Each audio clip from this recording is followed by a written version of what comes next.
സദ്യയിൽ ഒഴിച്ചുകൂടാൻ പറ്റാത്ത ഒരു വിഭവമാണ് ബീട്രൂട്ട് പച്ചടി. ബീട്രൂട്ട് പച്ചടി തയ്യാറാക്കാൻ വേണ്ടി ബീട്രൂട്ട് ഗ്രേറ്റ് ചെയ്തിട്ട് കുറച്ച് ഇഞ്ചിയും കുറച്ച് ഉപ്പും കുറച്ച് വെള്ളവും ചേർത്തൊന്ന് വേവിച്ചെടുക്കണം.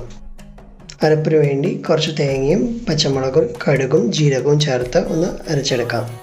ബീട്രൂട്ട് നന്നായി വെന്തിട്ട് കഴിഞ്ഞാൽ നമുക്ക് ഈ അരപ്പ് അതിലേക്ക് ചേർത്ത് കൊടുത്തൊന്ന് മിക്സ് ചെയ്ത് കൊടുക്കണം. തേങ്ങയുടെ അരപ്പ് ചേർക്കുമ്പോൾ ഒന്ന് ലോ ഫ്ലെയിമിൽ ചേർത്തൊന്ന് മിക്സ് ചെയ്ത് കൊടുത്താൽ മതി. ഇതിന് ശേഷം നമുക്ക് അടുപ്പ് ഓഫ് ചെയ്ത് തണുത്തതിന് ശേഷം 2 സ്പൂണ് പുളിയില്ലാത്ത തൈരും കൂടെ ചേർത്ത് കൊടുക്കണം. ഒരു പാൻ ചൂടാകുമ്പോൾ കുറച്ച് വെളിച്ചെണ്ണയിൽ കടുകും ചുവന്നമുളകും കരിവേപ്പിലയും കൂടെ താളിച്ച് ഇതിൽ ആഡ് ചെയ്ത് കൊടുക്കാം.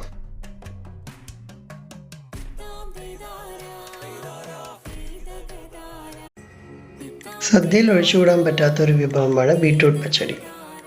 ബീട്രൂട്ട് പച്ചടി തയ്യാറാക്കാൻ വേണ്ടി ബീട്രൂട്ട് ഗ്രേറ്റ് ചെയ്തിട്ട് കുറച്ച് ഇഞ്ചിയും കുറച്ച് ഉപ്പും കുറച്ച് വെള്ളവും ചേർത്തൊന്ന് വേവിച്ചെടുക്കണം. അരപ്പിന് വേണ്ടി കുറച്ച് തേങ്ങയും